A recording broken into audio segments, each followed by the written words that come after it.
اپنی تعلیم حاصل کی وہ کہاں سے کی اور کیا کی؟ FSC کی پری انجینئرنگ پھر BSc میں نے حفظ کیا. میں جامعہ رحمانیہ لاہور ہے، بہت بڑا مدرسہ ہے حدیثوں کا، وہاں پہ 2 سال پڑھا. میرا داخلہ پنجاب یونیورسٹی میں MA میس کمیونیکیشن کے اندر ہو گیا، تو میں مدینہ یونیورسٹی میں چلا گیا اور میں نے وہاں سے مہد اللغات 2 سال کا کورس کیا. جب میں نے MA عربی کر لیا، MA اسلامیات کر لیا، تو میں نے PhD کے لیے اپلائی کیا. اس کے بعد میں نے پھر یہ سوچا کہ LLB بھی کرنا چاہیے، وہ بھی کلیئر کیا. پھر میں ایڈوکیٹ ہائی کورٹ بن گیا، تو پھر MPhil کیا سرگودا یونیورسٹی سے، اور اب میں PhD کر رہا ہوں UOL سے. اس ٹائم ویسے میں ایلیجیبل ہوں سپریم کورٹ کے لائسنس کے لیے. مجھے تو آپ نے سپیچ لیس کر دی ہے. آپ کی اور ابتسام الہی ظہیر صاحب کی شکل و شباہت، قد و کاٹ کافی ملتا جلتا ہے، اور اکثر لوگ کبھی ہم سوشل میڈیا پر دیکھتے ہیں آپ کی تصویر کے ساتھ ان کا نام اور ان کی تصویر کے ساتھ آپ کا نام ہوتا ہے. ریئل لائف میں بھی کبھی ایسا ہوا کہ آپ کو کسی نے ابتسام الہی ظہیر سمجھ کے آپ سے بات چیت کی ہو؟ سمجھتے ہیں ایک ہی بھائی ہے. کبھی وہ مجھے لوگ کہتے ہیں یار کبھی آپ موٹے لگتے ہیں، کبھی آپ پتلے لگتے ہیں. تو پھر میں نے بتایا بھائی میرا نام یہ ہے، ان کا نام یہ ہے. اچھا، آپ کی عمر کتنی ہے؟ اس وقت میری عمر ہو گئی ہے 43. اچھا، تو مجھے آپ کی داڑھی میں اور آپ کے بالوں میں کوئی سفید بال نظر نہیں آ رہا، کیا راز ہے؟ یہ کلر کا کمال ہے. کاروبار بھی کرتے ہیں یا عام طور پر لوگوں کا یہ تاثر ہوتا ہے کہ ایک عالم دین ہے تو وہ بس مسجد کے چندے سے ہی پلتا ہے؟ معذرت کے ساتھ لوگوں کا عام تاثر یہی ہے. یہ آپ نے بڑا ویلڈ کویسچن کیا. عموماً جو اہل حدیث حضرات ہیں وہ ان کے متعلق عام تاثر عوام میں یہ پایا جاتا ہے کہ ان کا زیادہ فوکس اختلافی مسائل میں ہوتا ہے. ان میں زیادہ تر یہی مسائل بیان کی جاتے ہیں کہ اونچی آمین، نیچی آمین، فاتحہ خلف الامام، اور یہ سب کچھ ہوتا ہے. اہل حدیث ہونے کے باوجود آپ کا رجحان اس طرف کیوں نہیں گیا؟ میں نے آپ کے شاید کوئی خطبے اس طرح کے نہیں سنے جو اس طرح کے زیادہ موضوعات کو لے کے لوگوں کو اس طرف انگیج کرتے ہیں. اس کی کیا وجہ ہے؟ آپ نے اب اختلافی مسائل کہہ دیے، آمین، رفع دین، طلاق لگا لیں، فاتحہ خلف الامام، یہ آپ نے بتا دیے، لیکن آپ نے کبھی غور کیا ہی؟ تو اس پہ آپ کا رسپانس کیسا رہا لوگوں کا، جب آپ شروع سے اتحاد امت کے داعی ہیں، ابھی بھی آپ کے خطبات جمعہ ہوں یا جو بھی چیزیں ہوں، اور کیا یہ جو مرکز آپ نے بنایا جو اہل حدیث کا ہے، کیا صرف یہاں پہ صرف اہل حدیث ہی آتے ہیں، باقی مکتبہ فکر کے لوگ یہاں کے جمعہ نہیں پڑھتے ہیں؟ آپ کے متعلق لوگوں کا عام تاثر یہ ہے جو ابھی آپ نے ذکر کیا کہ آپ بہت سخت ہیں، آپ اپنی بات کو بہت زور دے کر، چاہے وہ ٹاک شوز ہوں یا انفرادی گفتگو ہو، بہت زور دے کر کہتے ہیں، اور لوگ سمجھتے یہی ہیں کہ آپ بہت متشدد قسم کے آدمی ہیں. تو یہ تاثر کس حد تک ٹھیک ہے؟ متشدد ہونے کا تاثر آپ نے 100% بات کی ہے، درست ہے. لوگ یہ سمجھتے ہیں کہ یہ زبردستی اپنی بات منوانے کی کوشش کرتے ہیں، لیکن آپ کے ساتھ اکثر دیکھا ہے گارڈز وغیرہ بھی ہوتے ہیں، تو وہ ویسے ہی رکھے ہوئے ہیں، شوقیہ طور پر رکھے ہوئے ہیں یا کوئی مجبوری ہے؟ نہیں عبد المتین بھائی، شوق تو کسی کو نہیں ہوتا اس طرح کے پیسے، خاص طور پہ کاروباری آدمی ہو. ہماری برادری بھی شیخ ہے، تو سوچ یعنی شوق تو بالکل نہیں ہے. مجبوری یہ ہے کہ ہمیں مختلف اداروں کی طرف سے لیٹر آ جاتا ہے. بعض اوقات آپ کی وابستگی ہمیں نظر آتی ہے جمعیت اہل حدیث کے ساتھ، تو اصل میں سیاسی طور پر کہیں یا اپنی جماعت کے طور پر کہیں، جمعیت اہل حدیث آپ کی جماعت ہے یا قرآن و سنہ موومنٹ آپ کی ہے، یا یہ دونوں آپ کی ہیں؟ یہ پیرالل چیزیں ہیں یا کیا ہے؟ یہ سیاست میں عملی طور پر آنے کا ارادہ ہے MPA MNA کے طور پر، یا کیا مستقبل کہ دفاع اسلام بنانے کا مقصد ہی یہ ہے کہ اس کو سیاسی پارٹی کے طور پر رجسٹرڈ کرایا جائے گا اور بھرپور طریقے سے سیاست میں حصہ لیا جائے گا. آپ کے اور آپ کے والد رحمۃ اللہ علیہ میں مشترک نظر آئی مجھے، بہت شدت کے ساتھ جنرل ضیاء الحق کے خلاف بولا کرتے تھے. اسی طرح میں نے آپ کو دیکھا کہ عمران خان کے خلاف آپ کی وہی شدت مجھے نظر آئی جو آپ کے والد صاحب کی ضیاء الحق کے بارے میں تھی. حالانکہ ان ساری پارٹیوں میں اگر کوئی آدمی اسلام کی بات کرنے والا ہے وہ عمران خان ہے. چلیں، اگر آپ نے یہ بات کر لی ہے تو آپ کو یہ بات بھی بتاتے ہیں کہ عمران خان صاحب کے ساتھ ہمارے بڑے اچھے براہ راست تعلق بھی تھا. انجینئر صاحب کی جو زیادہ تر ان کا فوکس ہے، یا جن کو وہ برا بھلا کہتے ہیں، بابوں کو اور اس طرح کی چیزوں کو، وہ زیادہ تر یا تو بریلوی حضرات سے تعلق رکھنے والی چیزیں، کرامات اور اس طرح کی چیزیں، یا دیوبندی حضرات سے تعلق رکھنے والی المحند المفند اور اس طرح کی چیزیں. اچھا، مجھے یہ بات سمجھ نہیں ہے کہ وہ رد تو کر رہے ہیں بریلویوں اور دیوبندیوں کا، تو آپ ایز اے اہل حدیث اتنا زیادہ ان کے خلاف کیوں ہیں؟ اس کی کیا وجہ ہے؟ ہمیں اکثر لوگ کہتے ہیں، جیسے آپ نے کہا کہ یار وہ تو بابوں کے خلاف بولتا ہے، اہل حدیثوں کی فیور ہو رہی ہے. اس کے اوپر جو مقدمات ہیں، یہ کوئی میری اس کے ساتھ ذاتی آپ نے سوال کیا، میری اس کے ساتھ کوئی جائیداد کا جھگڑا ہے یا ذاتی جھگڑا ہے؟ وہ کہہ رہے ہیں آپ کی دکانیں بند ہو رہی ہیں. انجینئر محمد علی مرزا صاحب کو آپ نے بات چیت، مناظرے، مباحثے کے بڑا آفرز کروائیں. وہ کہتے ہیں کہ آپ اپنی جماعت کے بڑے کسی کو ساجد میر صاحب سے لکھوا کے لے آئیں. یہ نہیں کہتا، وہ یہ کہتا ہے کہ ان کا جو سب سے بڑا میں اس کے ساتھ کروں گا. وہ کہتا ہے امام کعبہ کے ساتھ میں نے مناظرہ کرنا. بھائی امام کعبہ کو کون اردو سکھائے گا؟ عربی آپ کو آتی نہیں، اردو ان کو آتی نہیں، تو مناظرہ کیسے ہوگا؟ نہیں، ان کی دوسری آفر بھی ہے کہ اگر آپ ان لوگوں کو نہیں لا سکتے تو پھر اپنی جماعت کے بڑے ان سے، مفتی طارق مسعود صاحب تقی عثمانی صاحب سے لکھوا کے لے آئیں، آپ ساجد میر صاحب سے لکھوا کے لے آئیں، اور وہ بریلوی حضرات مفتی منیب الرحمان سے لکھوا کے لے آئیں، تو پھر میں آپ سے مناظرہ کر لیں. میں تو اگر ان کی آفر موجود ہے آج ہی میں آپ کے چینل کے وساطت سے کہتا ہوں. بسم اللہ الرحمن الرحیم. محترم ناظرین السلام علیکم. میسج ٹی وی کے ساتھ آپ کا میزبان عبد المتین ایک بار پھر آپ کی خدمت میں حاضر ہے. ناظرین، جیسا کہ آپ کو پتہ ہے کہ اس پروگرام میں ہم عالم اسلام کی مشہور شخصیات کے ساتھ آپ کا انٹروڈکشن کرواتے ہیں، ان سے آپ کی ملاقات کرواتے ہیں، ان کی ذاتی زندگی کے حوالے سے یہ ہمارا پروگرام ہوتا ہے. اور الحمدللہ اب تک بہت سارے بڑے بڑے لوگوں سے ہماری اس حوالے سے گفتگو ہوئی. وہ انٹرویوز آپ میسج ٹی وی پر دیکھ سکتے ہیں. آج بھی ایک بہت پرومیننٹ شخصیت عالم اسلام کی ہمارے ساتھ موجود ہیں، اور اس لحاظ سے یہ انٹرویو میں سمجھتا ہوں اب تک کہ میرے سارے انٹرویوز میں خاص اہمیت کا حامل ہے. کہ ویسے تو ہم سب مسلمان ہیں، لیکن ظاہر ہے مسالک اور اس طرح کی چیزیں بھی ہیں. تو دیوبند مکتبہ فکر کے علاوہ پہلی وہ شخصیت ہے جن کے ساتھ آج میں انٹرویو کرنے جا رہا ہوں. میری پسندیدہ ترین شخصیات میں سے ایک، اور میسج ٹی وی پر آپ ان کو اکثر حالات حاضرہ اور دیگر عنوانات پر گفتگو کرتے ہوئے دیکھتے ہیں. ایک دبنگ آواز اسلام کے حوالے سے بغیر کسی مسلکی تعصب کے اتحاد امت کے بہت بڑے دائی، میری مراد علامہ ہشام الہی ظہیر صاحب. السلام علیکم. وعلیکم السلام ورحمۃ اللہ وبرکاتہ. کیسے ہیں آپ؟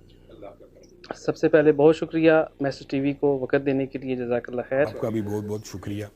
علامہ صاحب، سب سے پہلے آپ کی ذاتی حوالے سے کچھ سوالات ہیں. سب سے پہلا یہ کہ آپ کا جو آبائی تعلق ہے وہ کہاں سے ہے؟ بسم اللہ الرحمن الرحیم. عبد المتین بھائی، آبائی طور پہ ہمارا جو علاقہ ہے وہ سیالکوٹ ہے. یعنی میرے جو پردادا تھے وہ سیالکوٹ کے تھے، اور حاجی احمد ان کا نام تھا. وہاں پہ آج بھی احمد پورا موجود ہے. تو وہ انہوں نے ہی آباد کیا تھا، اور اپنے جو فیملی کے آپ یہ سمجھ لیں جن لوگوں کے پاس گھر نہیں تھے ان کو وہاں پہ انہوں نے فری گھر دیا. تو آج بھی محلہ احمد پورا اسی نام سے ہے. پھر میرے دادا سیالکوٹ میں ہی پلے بڑے، لیکن انہوں نے پھر مائیگریٹ ہو کے گجراوالا میں آ گئے. تو اول جو میرے والد صاحب کی پیدائش ہے وہ سیالکوٹ کی ہی ہے. یعنی انہوں نے بھی ابتدائی تعلیم سیالکوٹ سے حاصل کی، لیکن جب وہ جوانی کی عمر میں پہنچے تو انہوں نے جو ثانوی تعلیم ہے وہ گجراوالا سے حاصل کی ہے. تو ایسے سمجھ لیں کہ سیالکوٹ بھی ہمارا آبائی شہر ہے اور گجراوالا بھی ہمارا آبائی شہر ہے. تو ابھی آپ جو قیام پذیر ہیں وہ لاہور میں ہیں، شفٹ ہو چکے ہیں لاہور؟ ہم الحمدللہ تینوں بھائی، بلکہ میرے والد صاحب اپنی زندگی ہی میں لاہور میں آگے تھے. یعنی سیالکوٹ سے گجراوالا اور گجراوالا سے لاہور. میرے والد صاحب اکیلے بہن بھائیوں میں لاہور مائیگریٹ ہوئے، اور ہم الحمدللہ سارے بہن بھائی لاہور میں ہی ہیں. تو ماشاءاللہ آپ کے والد صاحب کو تو دنیا ساری جانتی ہے، علامہ احسان الہی ظہیر شہید رحمۃ اللہ علیہ. ان کا تو ہمیں پتہ ہے کہ وہ ماشاءاللہ ایک عالم دین تھے، آپ کی طرح اتحاد امت کے بہت بڑے دائی تھے. تو آپ کا جو خاندان ہے، آپ کے دادا یا باقی لوگ، وہ بھی علمی لحاظ سے ان کا بھی بیک گراؤنڈ تھا یا آپ کے والد ہی پہلے تھے؟ بنیادی طور پہ جو میرے دادا تھے حاجی ظہور الہی، وہ ایک کاروباری شخصیت تھے، بہت معروف تاجر تھے، اپنے دور کے امیر ترین لوگوں میں شامل تھے. انہوں نے اپنے بچوں کو حافظ قرآن بنانے کا ارادہ کیا. تو میرے والد کے 2 بھائی مزید حافظ قرآن بھی بنے.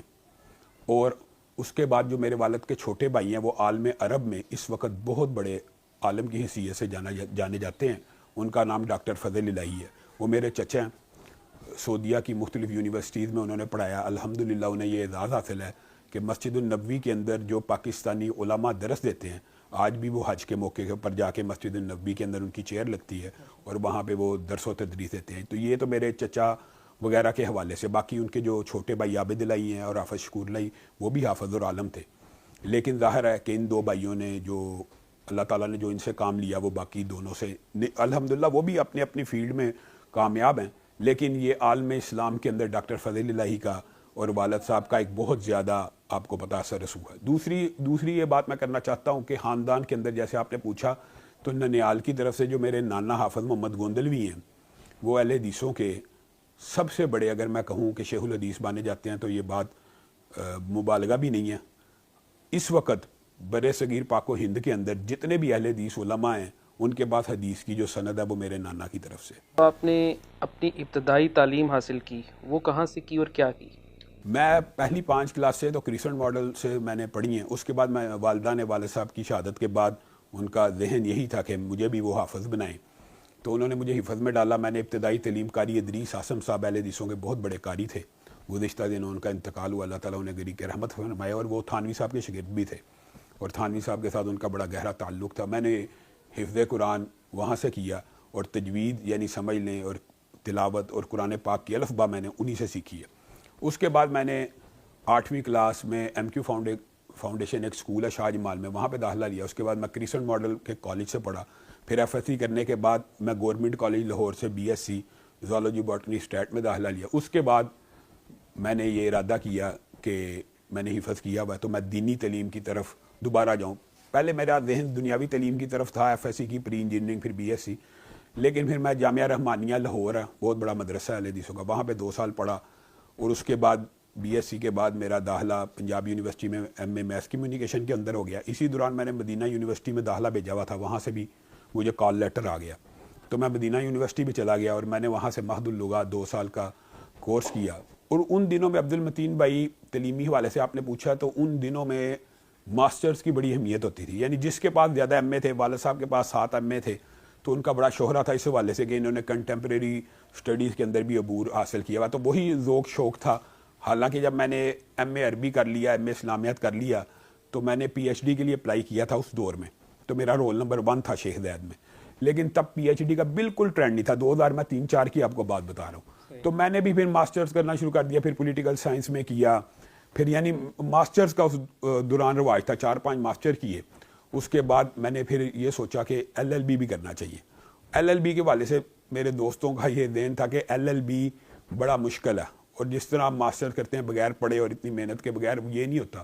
اللہ کے فضل و کرم سے وہ بھی بغیر سپلی کے اور معمولی محنت سے وہ بھی کلیئر کیا. پھر میں ایڈوکیٹ ہائی کورٹ بن گیا. تو اس کے بعد آپ یہ سمجھیں کہ پڑھائی کے اندر گیپ آ گیا, پریکٹیکل لائف میں, کاروبار کے اندر, سیاست میں, جماعت میں. لیکن پھر جب میں نے دیکھا کہ یہ تو اب پی ایچ ڈی کا بڑا سکوپ ہے, تو پھر ایم فل کیا سرگودا یونیورسٹی سے, اور اب میں پی ایچ ڈی کر رہا ہوں یو او ایل سے. مجھے تو آپ نے اسپیچ لیس کر دیا ہے کہ ماشاءاللہ سے دینی اور دنیاوی لحاظ سے ماشاءاللہ سے آپ نے اعلیٰ ترین ڈگریوں کو بھی حاصل کرنا چاہیے. اگرچہ یہ ویسے تعلیم کی رسیدیں ہی ہیں, لیکن آپ یہ میں اس لیے حاصل کی ہیں, آپ یہ سمجھ لیں کہ آپ دیکھ لیں معاشرے کے اوپر اس کا امپیکٹ ہوتا ہے کہ اس بندے کے بعد 5 ماسٹر ڈگری ہیں, اس کے بعد ایم فل ہے, اس کے بعد پی ایچ ڈی ہے. حالانکہ میں صدق کے دل سے سمجھتا ہوں کہ حفظ قرآن کی جو ڈگری ہے یا علم دین کی جو علم دین کی ڈگری ہے, میں ذاتی طور پہ سمجھتا ہوں کہ وہ ان سب ڈگریوں سے بہت بلند ہے. لیکن آپ یہ دیکھ لیں کہ اگر بندے کے پاس P H D, M Phil اور یہ ڈگریاں نہیں ہوتی تو لوگ ایک اس کو روایتی مولوی کے طور پہ ڈیل کرتے ہیں. میرا بھی آپ سے یہی سوال تھا کہ عمومی طور پر یار مجھے بھی نہیں پتا تھا کہ ماشاءاللہ سے آپ دنیاوی لحاظ سے اتنا پڑھ چکے ہیں, ورنہ عام طور پر لوگوں کا یہی ذہن ہوتا ہے کہ ایک عالم ہے اور وہ مسجد میں اگر درس دے رہا ہے تو وہ ایک ٹپیکل مولوی ہے, بس اس نے بس 8 سال جو ہے نا مدرسے میں لگائے, اس کو دنیا کا کوئی پتہ نہیں ہے. تو لوگوں کا عام طور پر تاثر یہی ذہن ہوتا ہے, اور اسی وجہ سے وہ بلکہ مولویوں کو سمجھیں کنڈیم کر رہے ہوتے ہیں کہ اس کو سائنس کا کیا پتہ, یہ وہ اس طرح کی باتیں جب ہم سنتے ہیں. میں ظاہر بتاتا, یہ تو آپ نے انٹرویو لیا تو بتا دیا کہ F S C B S C وغیرہ ہم نے سائنس میں کی ہوئی ہے, لیکن ہم ہنس رہے ہوتے ہیں. اب ابتسام بھائی ہیں, وہ انجینئر ہیں, اور ان کے پاس, میرے پاس تو چلو 5 ڈگری ہیں, ان کے پاس 10 ماسٹر کی ڈگری ہیں. تو لیکن کوئی پوچھے تو بندہ اظہار کر دیتا ہے, نہ پوچھے تو ہم اللہ کے فضل و کرم سے اللہ کی عطا ہے کہ جتنی بھی معاشرے میں زبانیں ہیں ہمیں اللہ کے فضل سے اس کے اوپر عبور حاصل ہے. اگرچہ ہم اظہار کریں یا نہ کریں, لیکن اللہ کے فضل سے لبرل سیکولر لوگوں کو ان کی زبان میں بھی جواب دے سکتے ہیں. تو ابھی آپ نے ذکر کیا ایڈوکیٹ کا, تو پریکٹس بھی کی یا بس کر کے چھوڑ دیا؟ میں ظاہر ہے وہ کچھ پریکٹس آپ کو پتا اس کے لیے ہوتی ہے ہائی کورٹ کے لائسنس کے لیے. اس ٹائم ویسے میں ایلیجیبل ہوں سپریم کورٹ کے لائسنس کے لیے, تو میرے دوستوں کا جو چیمبر ہے وہ ظاہر ہے جب کیس لڑتے ہیں اس کے اوپر میرا بھی نام لکھ دیتے ہیں, لیکن حقیقت یہی ہے کہ میں پریکٹسنگ لائر نہیں ہوں. لیکن یہ بات ضرور ہے کہ ہائی کورٹ کے جو ججز ہیں یا سول کورٹ کے جو ججز ہیں, فیملی میٹر ہو, فیملی لاز کے اوپر خاص طور کے اوپر بھی پیچھے ہائی کورٹ میں کیس تھا, تو انہوں نے مجھ سے کنسلٹ کیا کہ یار خلا کا معاملہ آ گیا.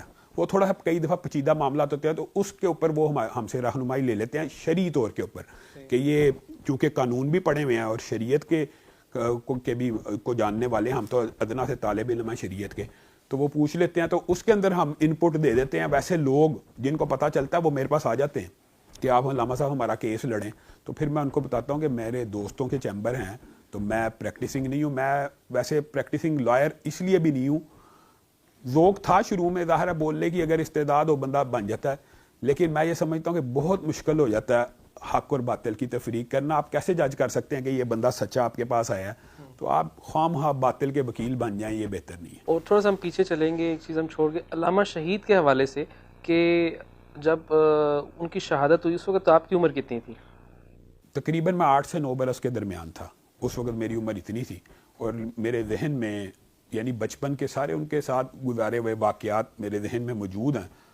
کم عمر تھا لیکن ان کی شخصیت کا جو اثر ہے وہ ہم سمجھتے ہیں آج بھی ہمارے اوپر موجود ہے. اور آپ ٹوٹل بھائی کتنے ہیں؟ کیونکہ لوگ تو 2 ہی کو جانتے ہیں, آپ کو اور ابتسام الہی ظہیر صاحب کو, تو کیا 2 ہی بھائی ہیں؟ ہم 3 بھائی ہیں.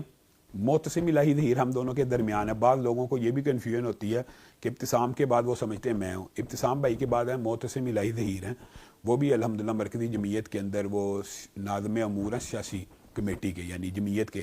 اور اس کے علاوہ ماشاءاللہ وہ بھی پڑھے لکھے ہیں, انہوں نے بھی 2 ماسٹرز کیے ہوئے ہیں, لیکن وہ میڈیا کے اوپر چونکہ آتے نہیں ہیں تو لوگوں کو یہی لگتا ہے کہ ہم 2 بھائی ہیں. ایکچولی ہم 3 بھائی ہیں, اور اللہ کے فضل و کرم سے وہ بھی جماعتی سیاست کے اندر یعنی جماعتی پولیٹکس کے اندر ان کو ہر بندہ جانتا ہے, میڈیا اور معاشرے میں ان کا تعارف ابھی نہیں ہے. اچھا, آپ کی اور ابتسام الہی ظہیر صاحب کی شکل و شباہت, قد و کاٹ کافی ملتا جلتا ہے, اور اکثر لوگ کبھی ہم سوشل میڈیا پر دیکھتے ہیں آپ کی تصویر کے ساتھ ان کا نام اور ان کی تصویر کے ساتھ آپ کا نام ہوتا ہے. ریئل لائف میں بھی کبھی ایسا ہوا کہ آپ کو کسی نے ابتسام الہی ظہیر سمجھ کے آپ سے بات کی ہو؟ یہ تو آپ یوں سمجھیں کہ یہ تو روز مرہ کا معمول ہے. حتیٰ کہ آپ یہ دیکھیں کہ جو اینکر وغیرہ ہمیں پرانے جانتے بھی ہیں وہ بھی کئی مرتبہ کنفیوز ہو جاتے ہیں. جب میں جاتا ہوں اسٹوڈیو کے اندر یا ابتسام بھائی جاتے ہیں تو کنفیوز ہو جاتے ہیں کہ ابتسام آیا یا ہشام آیا, یعنی جو جانتے ہیں وہ بھی کنفیوز ہو جاتے ہیں. تو آپ یہ دیکھ لیں کہ یہ تو روز مرہ کا معمول ہے. ابتسام بھائی کے ساتھ یہ واقعہ تھا, مجھے ہر روز بتاتے ہیں کہ یار وہ سمجھ رہے تھے ہشام ہے. میرے ساتھ روزانہ کئی تقریباً واقعہ ہوتا ہے, لوگ سمجھتے ہیں ابتسام ہے. اچھا یہ بھی ایک بات بتاؤں, یہ تو اب آپ نے بات کہہ دی نا کہ یہ کنفیوژن, ایک وقت ایسا تھا آج سے 3 سال پہلے چلے جائیں تو ابتسام ہشام ایک تھے. یہ بھی معاشرے میں وہ سمجھتے تھے ایک ہی بھائی ہے. کبھی وہ مجھے لوگ کہتے ہیں یار کبھی آپ موٹے لگتے ہیں کبھی آپ پتلے لگتے ہیں, تو پھر میں نے بتایا بھائی میرا نام یہ ہے, ان کا نام یہ ہے. اچھا, آپ کی عمر کتنی ہے اس وقت؟ میری عمر ہو گئی ہے 43. اچھا, تو مجھے آپ کی داڑھی میں اور آپ کے بالوں میں کوئی سفید بال نظر نہیں آ رہا. اتنا اپنے آپ کو فٹ رکھنے کی اور کوئی تون چھون بھی کوئی نظر نہیں آ رہی, کیا راز ہے؟ تون چھون تو ویسے میں سمجھتا ہوں ہونی بھی نہیں چاہیے. ویسے میں کچھ موٹاپے کا شکار ہو گیا تھا لیکن میں نے اپنے وزن کو کنٹرول کیا, اور باقی یہ جو بال سفید تو پاکستان کے اندر 19-20 سال کے لڑکے کو رہتے ہیں, یہ کلر کا کمال ہے. اور یہ بتائیے کہ آپ نے بھی بتایا ماشاءاللہ سے دنیاوی اعتبار سے آپ کی یہ مصروفیات ہیں, کاروبار بھی کرتے ہیں یا عام طور پر لوگوں کا یہ تاثر ہوتا ہے کہ ایک عالم دین ہے تو وہ بس مسجد کے چندے سے ہی پلتا ہے؟ معذرت کے ساتھ لوگوں کا عام تاثر یہی ہے. یہ آپ نے بڑا ویلڈ کویسچن کیا اور اچھا کویسچن ہے, اور میں یہ سمجھتا ہوں کہ یہ جو ایک تاثر ہے اس کا لوگوں کے سامنے ان کو اس کا جواب بھی ملنا چاہیے. کسی عالم دین کا چندے کے اوپر پلنا یا زکوٰۃ کے اوپر پلنا قابل اعتراض بات نہیں ہے, لیکن اللہ کا فضل و کرم یہ ہے کہ ہمارے خاندان کے اوپر میرے دادا سے لے کے میرے والد صاحب بھی بہت بڑے کاروباری تھے, اور ہم تینوں بھائیوں کا اللہ کے فضل و کرم سے پراپرٹی کا ایک بزنس ہے. اور اللہ کے فضل و کرم سے جس مرکز میں آپ بیٹھے ہیں اس کے اندر سب سے زیادہ کنٹریبیوشن ہماری اپنی فیملی کی اور ہمارے دوست احباب ان لوگوں کی ہے کہ جو میرے کاروباری پارٹنر بھی ہیں. اس کا مطلب یہ نہیں کہ پبلک کا کوئی پیسہ نہیں, پبلک کے اندر بھی کچھ لوگ ڈونیشن دیتے ہیں, وہ بھی ہم استعمال کرتے ہیں, لیکن زیادہ لوگوں کو یہ محسوس ہوتا ہے ان کو ڈونیشن کی ضرورت ہی نہیں ہے, یہ خود بزنس مین ہے اور خود کاروبار کرتے ہیں. اور میں یہ سمجھتا ہوں عبدالمتین بھائی, یہ میں بات شرح صدر سے کہنا چاہتا ہوں کہ اگر یہ علماء کے اوپر طنز کرنا مقصود نہیں ہے, لیکن اگر کاروباری فیملیز اور امیر گھرانے کے لوگ اپنا ایک ایک بچہ دین کے لیے وقف کر دیں تو معاشرے کے اندر جو تبدیلی ہے وہ بڑی جلدی آ جائے گی. اس کے اوپر طنز اور تشنیع کرنا کسی عالم پہ مقصود نہیں ہے, لیکن ایک عالم خود کماتا ہو اور خود خرچ کرتا ہو تو اس کو کسی انتظامیہ کی یا مسجد کمیٹی کا خوف نہیں ہوتا مثلا میں اللہ معاف کرے کسی عالم پہ تنز نہیں کرنا چاہتا، لیکن ایک عالم دین جب سود کے اوپر جمعہ پڑھا رہا ہوتا ہے تو اس کے دل میں ہلکی سی بات آتی ہے، حاجی صاحب بیٹھے ہوئے ہیں، شیخ صاحب بیٹھے ہوئے ہیں، تنہا تو میں نے انہی سے لینی ہے. یہ ایک فطری بات ہے. وہ دین کا بلاک کرتے ہیں، طنز نہیں ہے. لیکن میں یہ سمجھتا ہوں کاروباری امیر گھرانوں کے بچے اگر دین میں آ جائے، میرے دادا نے میرے والد صاحب کو جب پڑھایا نا جامعہ محمدیہ میں، آپ کو شاید یہ پتہ نہ ہو تو میں یہ ضرور بتانا چاہتا ہوں کہ میرے والد صاحب کا کھانا روزانہ سیالکوٹ سے آتا تھا، گجرانوالہ. روزانہ ہر روز ایک بندے کی ڈیوٹی تھی، اس کا نام حاجی اقبال تھا، کہ وہ روزانہ کھانا سیالکوٹ سے لے کے آئے اور گجرانوالہ پہ پہنچائے. تو میرے والد صاحب نے بھی پوچھا اور ان سے بھی پوچھا گیا، دادا تھے، آپ یہ کیا کام کرتے ہیں؟ تو انہوں نے کہا کہ میں اپنے بچے کو عالم دین اس طرح بنانا چاہتا ہوں کہ وہ زکوٰۃ اور چندے کی روٹی نہ کھائے. لیکن اس کا مطلب یہ نہیں کہ زکوٰۃ اور چندے کی روٹی کھانا جائز نہیں ہے طالب علم کے لیے. اور یہ بات بھی لوگوں کو پتہ ہونی چاہیے کہ جو بہترین کمائی ہے، لوگ یہ سمجھتے ہیں کہ دین کی خدمت کرنے والے کو اس کا معاوضہ نہیں لینا چاہیے. بہترین کمائی ہے جو قرآن پاک کے ذریعے سے کمائی جائے. اور وہ سارا واقعہ آپ کو پتہ ہی ہے کہ وہ بکریوں کا ریوڑ پورے کا پورا صحابہ سورت فاتحہ کا دم کر کے لے کے آگے. حرج نہیں ہے، لیکن جو بندہ اپنی جیب سے خرچ کرتا ہے، اللہ کے فضل و کرم سے آج تک تبلیغ دین کے لیے 1 روپے کا معاوضہ نہیں لیا، بلکہ دین کے اداروں کو سپورٹ کیا. اور وہ سپورٹ ہم کیسے کر سکتے ہیں اگر بزنس نہ ہو؟ اگر اپنی معیشت سٹرانگ ہوگی تو آپ اپنے اداروں کو بھی سپورٹ کریں گے اور دین کو بھی سپورٹ کریں گے. اور پھر آپ کی آواز میں میں یہ سمجھتا ہوں سب سے بڑی بات یہ ہے کہ قوت اور طاقت پیدا ہوتی ہے جب آپ اپنی جیب سے خرچ کرنے والے ہوں. کانفیڈنس ہوتا ہے. کانفیڈنس کے علاوہ آپ کی بات لوگ سنتے ہیں اعتماد سے کہ ہمیں کسی سے چندے کی ضرورت نہیں ہے. اگرچہ لوگ ہمیں ڈونیشن، ضرورت تو دین کو ہوتی ہے چندے کی، لیکن ہم محتاج نہیں ہیں. ہم اس سرکل کے اندر نہیں ہے کہ اگر ہم کسی کے خلاف بات کریں گے تو جناب ہمارا چندہ بند ہو جائے گا. تو ایسی اللہ کے فضل سے کسی قسم کی کوئی ہمارے اوپر پریشر نہیں ہے. پورا الحمدللہ پوری کی پوری فیملی کاروباری ہے، مالدار لوگ ہیں، متمول گھرانہ ہے.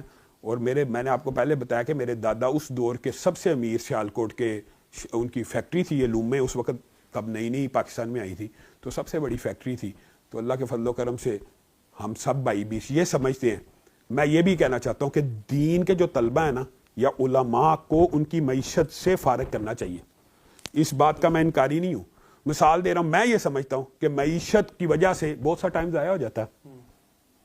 خالص جو دین کا طالب علم ہو نا، اس کی معیشت کی فکر اگر کچھ لوگ کریں تو وہ پھر معیشت سے فارغ البال ہو کر دین کی صحیح خدمت کر سکتا ہے.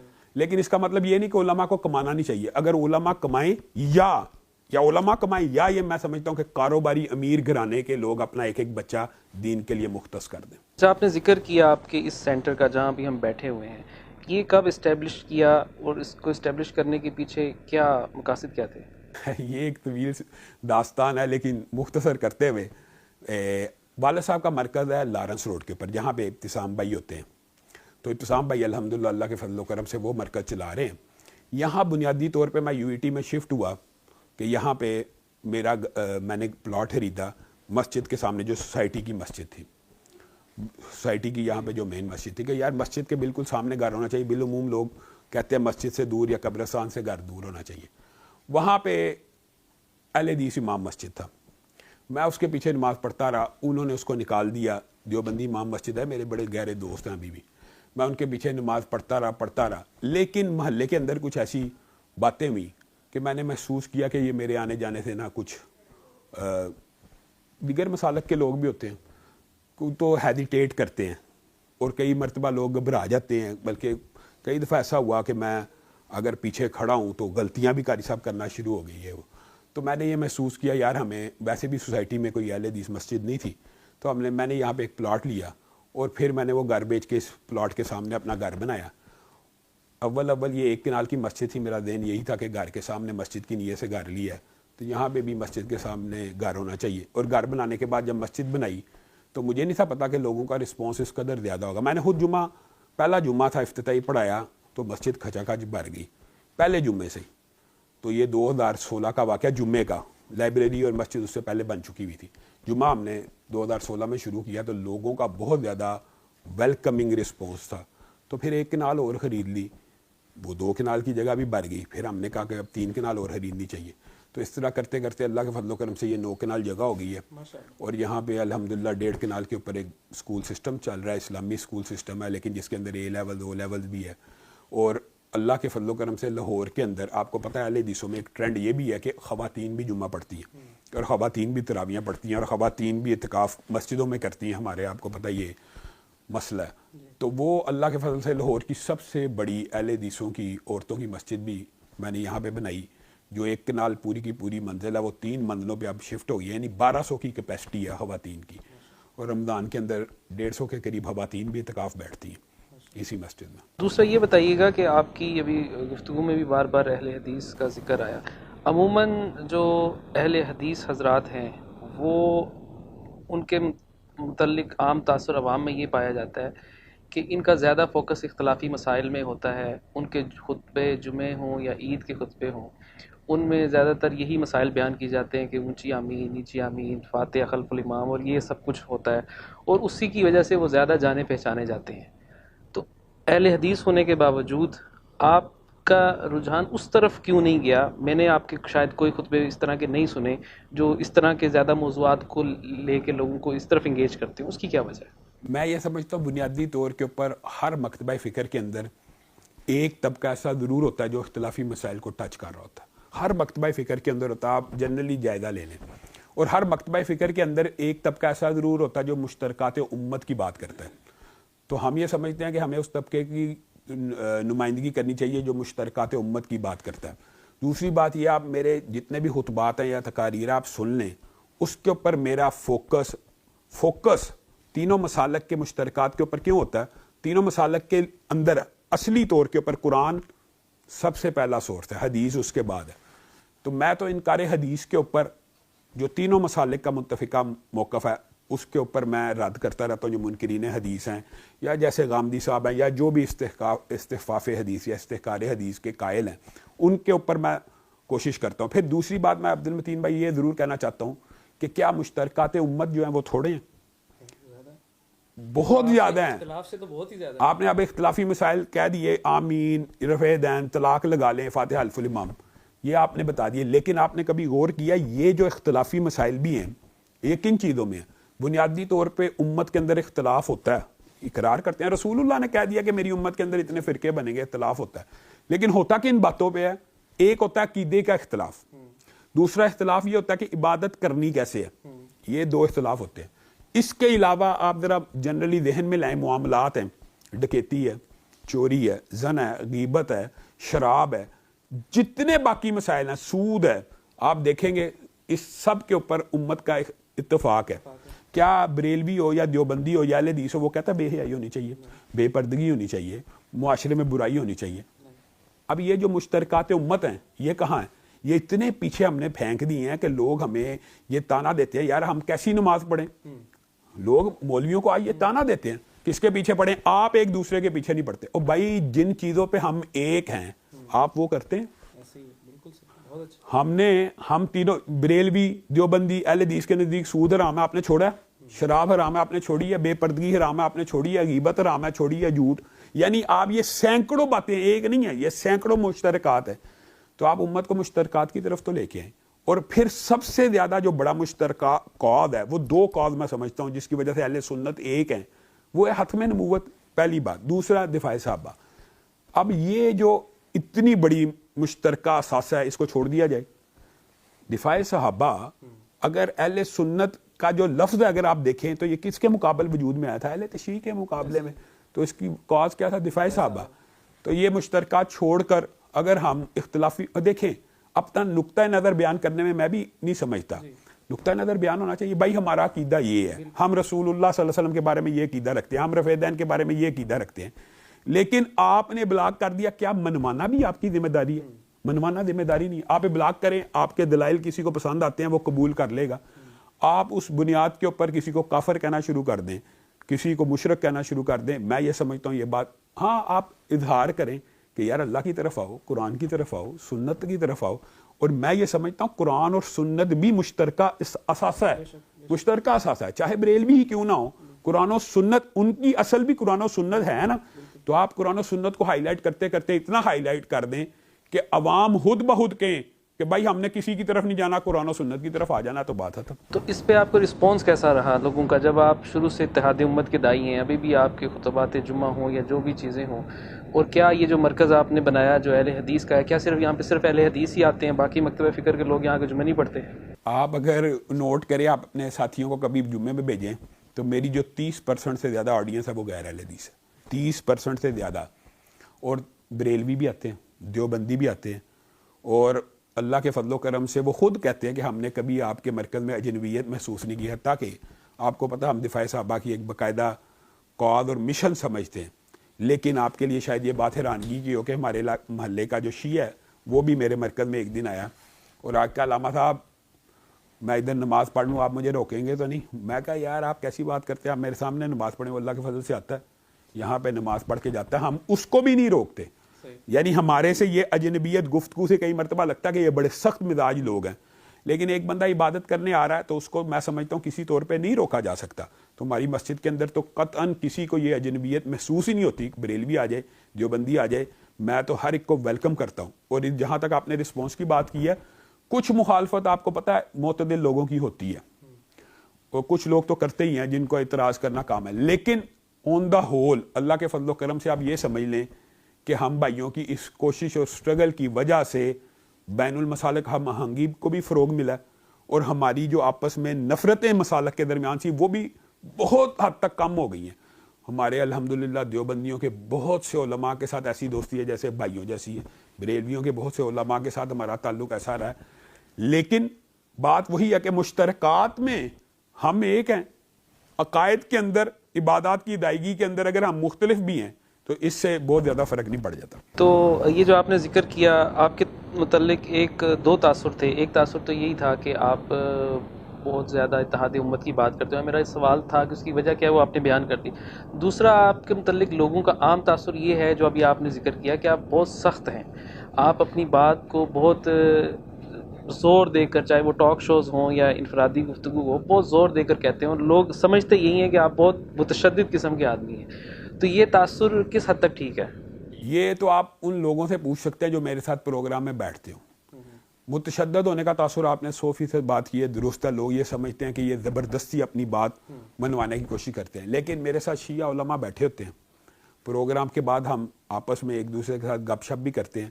پروگرام کے دوران جو ہمارا موقف ہے, اگر ہم نے اس کا بھی ابلاغ نہیں کرنا تو ہم نے دین کی تعلیم لی کیوں ہے؟ ہم ابلاغ کے قائل ہیں. ابلاغ کرنے کے بعد اس کو زبردستی نافذ کرنے کے قائل نہیں ہے.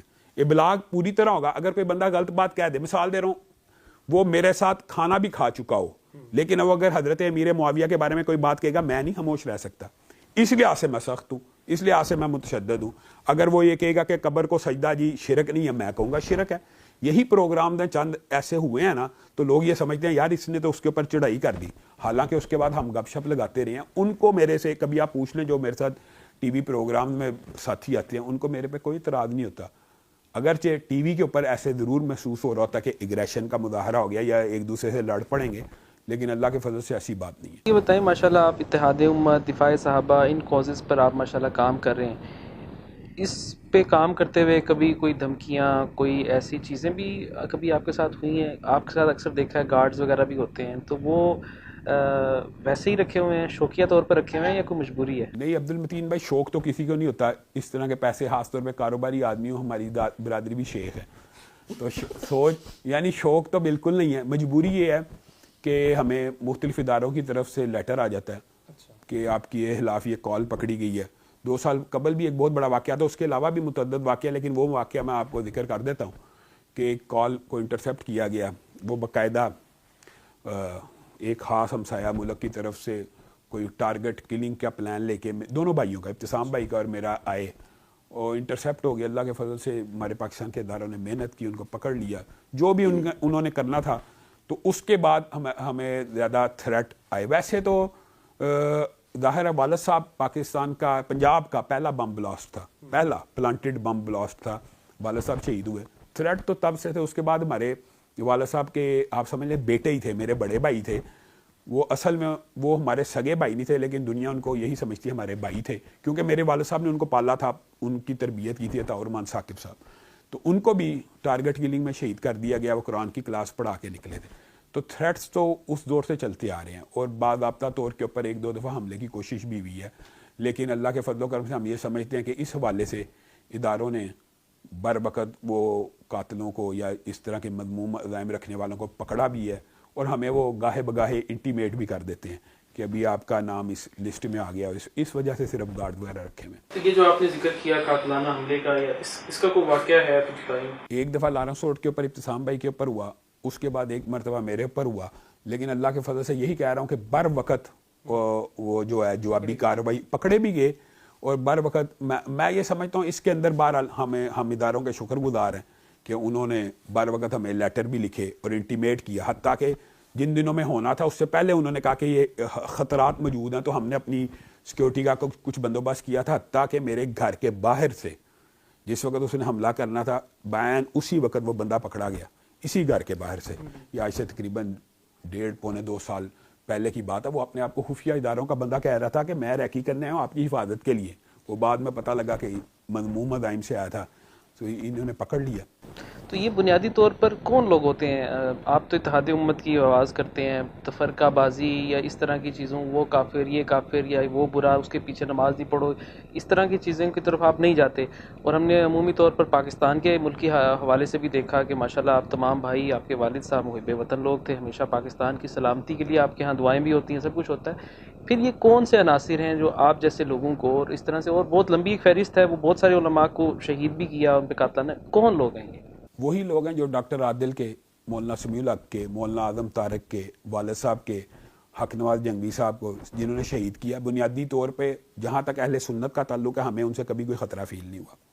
ہاں، قادیانیوں نے، جب میں نے والد صاحب کی کتاب قادیانیت سے ماخوذ ایک کتاب لکھی، انہوں نے میرے سر کی قیمت مقرر کی تھی۔ سب سے پہلے یہ لیٹر آیا کہ یہ یہاں پہ جو لاہور میں ان کا عبادت خانہ، وہاں پہ جی پلاننگ ہوئی ہے، جی انہوں نے آپ کے سر کی قیمت مقرر کی۔ ایک ان سے خطرہ فیل ہوتا ہے، لیکن اللہ کے فضل سے ہم ان سے کوئی ذرہ برابر بھی خطرہ محسوس نہیں کرتے۔ دوسرا، وہی ایک خاص گروہ ہے جو صحابہ، ایک بندہ صحابہ، کسی صحابی کو بے ایمان کہتا ہے، صحابی رسول کو ایک بندہ بے ایمان کہتا ہے، اس کا آپ کے اور میرے ایمان کے بارے میں کیا خیال ہوگا؟ ہمیں تو پرلے درجے کا کافر سمجھتا ہے نا، جس کے نزدیک صحابہ جو ہیں وہ بے ایمان ہے، تو ہم تو پھر مرتدوں سے بھی آگے ہیں، تو ان کے نزدیک تو ہم واجب القتل ہیں۔ اور اسلام کے اندر پہلا حملہ سوچیں کس طرح ہوا ہے؟ حضرت عمر کے اوپر ہوا، مسجد کے اندر ہوا، پارسی نے کیا ہے۔ وہ ایک خاص سوچ و فکر تب سے چلی آ رہی ہے۔ ابو لولو فیروز کے جو مجوسی کے جو جانشین ہیں، اہل سنت کے آپ دیکھیں اکثر جو اکابر علماء ہیں، ان کو دلائل سے شکست نہیں دے سکے، ان کو انہوں نے ٹارگٹ کلنگ کی ہے۔ ٹارگٹ کلنگ ایک خاص ہی گروہ ہے، اور ہم یہ سمجھتے ہیں کہ پاکستان کے اداروں کو یہ بات سوچنی چاہیے کہ قادیانی کبھی بھی پاکستان کا مخلص نہیں ہو سکتا۔ اس آئین میں ان کو کافر لکھا ہے، اور وہ جو دوسری خاص سوچ فکر ہے، وہ پاکستان میں رہتے ہوئے بھی ان کا ملک پاکستان نہیں ہے، ان کا ملک کچھ ہو رہی ہے۔ دوسرا، اس حوالے سے ایک اور کنفیوژن تھی، وہ یہ کنفیوژن تھی کہ آپ کا یہ مرکز ہے قرآن و سنہ سینٹر، اور اس کے ساتھ ساتھ بعض اوقات آپ کی وابستگی ہمیں نظر آتی ہے جمعیت اہل حدیث کے ساتھ۔ تو اصل میں سیاسی طور پر کہیں یا اپنی جماعت کے طور پر کہیں، جمعیت اہل حدیث آپ کی جماعت ہے یا قرآن و سنہ موومنٹ آپ کی ہے، یا یہ دونوں آپ کی ہیں؟ یہ پیرالل چیزیں ہیں یا کیا ہے؟ یہ بنیادی طور کے اوپر نا، عبد المتین بھائی میرے والد صاحب تھے جمعیت اہل حدیث کے ناظم اعلیٰ، سیکرٹری جنرل، انہی کی جماعت تھی۔ اس کے بعد ان کی دنیا سے چلے جانے کے بعد ساجد میر صاحب اس جماعت کے ناظم اعلیٰ بنے، پھر وہ امیر بن گئے۔ تو ہماری جو مذہبی جماعت تھی اس کا ہمارے ساتھ وہ مرکزی جمعیت اہل حدیث ہی ہے، جس کے ساجد میر صاحب سینیٹر ہیں اور حافظ عبد الکریم صاحب سینیٹر ہیں۔ لیکن جو ہماری مذہبی تحریک ہے یا سوشل ورک ہے، ابتسام بھائی وہ قرآن و سنہ موومنٹ کے نام سے کرتے ہیں، میں تحریک دفاع اسلام و پاکستان کے نام سے کرتا ہوں۔ اب میں نے یہ ارادہ کیا کہ اپنی جو سیاسی موومنٹ ہے وہ بھی تحریک دفاع اسلام و پاکستان سے ہی کرنی ہے۔ اس کا مطلب یہ نہیں کہ میں مرکزی جمعیت سے نکل گیا، مجھے انہوں نے اپنی جماعت کا نائب ناظم اعلیٰ بنایا ہوا ہے۔ ابتسام بھائی مرکزی جمعیت کے چیف آرگنائزر ہیں، محتسم بھائی ان کے ناظم میں سیاسی امور ہیں۔ ہماری دینی جماعت وہ ہے، لیکن ہماری اس سے کچھ پولیٹیکل ہم آہنگی اتنی نہیں ہے۔ اصل بات یہ ہے، پولیٹیکلی ہم آہنگی پوری نہیں ہے، جس کی وجہ سے ہم ان کو ڈسٹرب بھی نہیں کرنا چاہتے۔ تو ہم یہ چاہتے ہیں یعنی کہ ہم اپنا راستہ خود بنا لیں. تو آپ یعنی باقاعدہ سیاسی جماعت کے طور پر اس کو لے کے چلیں گے، سیاست میں عملی طور پر آنے کا ارادہ ہے M P A M N A کے طور پر، یا کیا مستقبل کے دفاع اسلام بنانے کا مقصد ہی یہ ہے کہ اس کو سیاسی پارٹی کے طور پر رجسٹرڈ کرایا جائے گا اور بھرپور طریقے سے سیاست میں حصہ لیا جائے گا. ہم یہ سمجھتے ہیں کہ ہماری جو پیرنٹ جماعت سمجھ لیں کہ 75 سال ہو گئے ہیں، اس نے سیاست میں کوئی بہت زیادہ اچیو نہیں کیا، تو اس کے متبادل کے طور کے اوپر ہمیں پولیٹیکلی ایک ایسی جماعت کی ضرورت فیل ہوتی ہے جو لوگوں، کیونکہ لوگ ہم سے پوچھتے بھی ہیں کہ بھائی آپ کے امیدوار کہاں ہیں، آپ اتنی جو بات کرتے ہیں آپ کا بندہ کہاں ہے، کس کو ووٹ دینا ہے.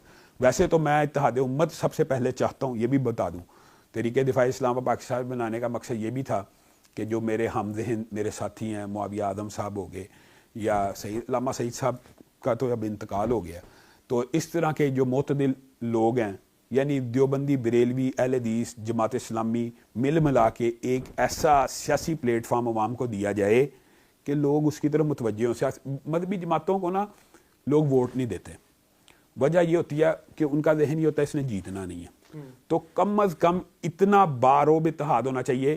جیت سکتے ہیں، پھر میں آپ کو گارنٹی سے کہتا ہوں پاکستان کی 70% جو آبادی ہے، اگرچہ وہ سیاسی سیکولر جماعتوں کو ووٹ دیتی ہے لیکن وہ دلی طور پہ مذہبی ہے، تو وہ لیکن اسلام پسندوں کو ووٹ کیوں نہیں دیتی؟ جماعت اسلامی کا بندہ لڑتا ہے 2000 ووٹ نہیں لیتا.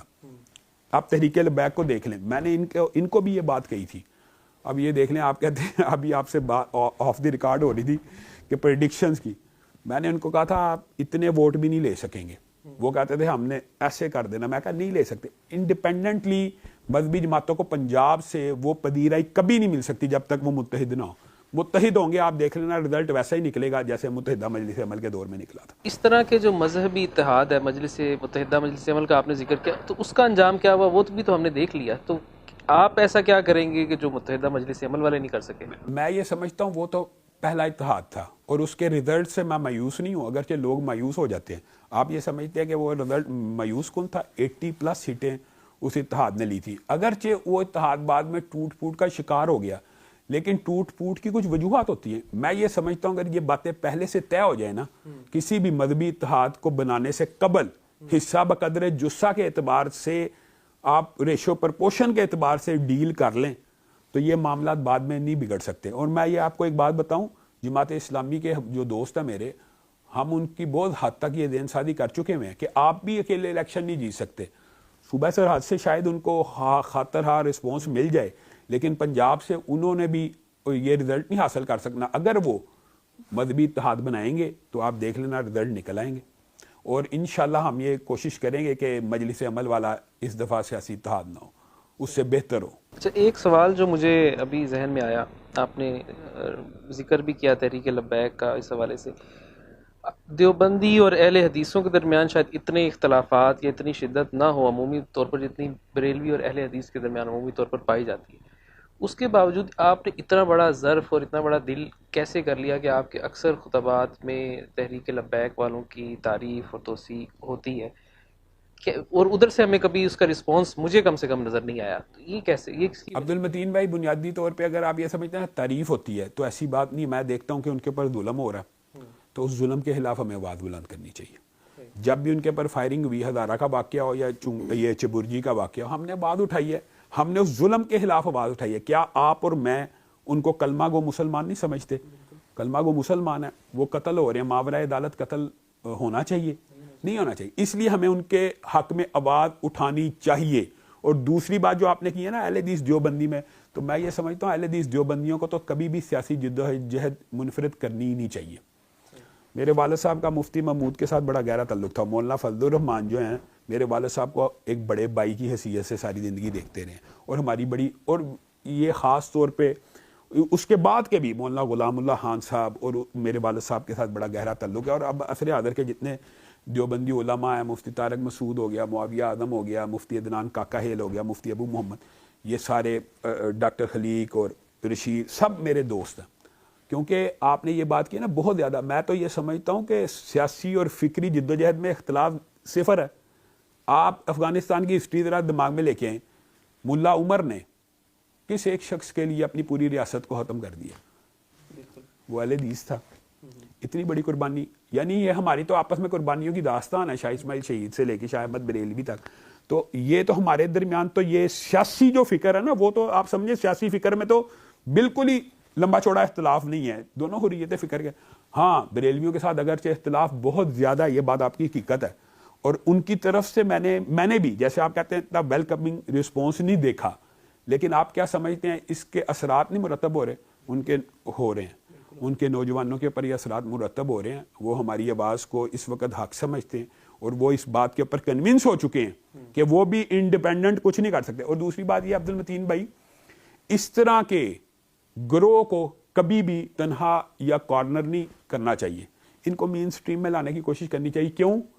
ہم یہ سمجھتے ہیں جب کوئی بندہ مین سٹریم میں آ جاتا ہے نا, اس کا تشدد کم ہوتا ہے.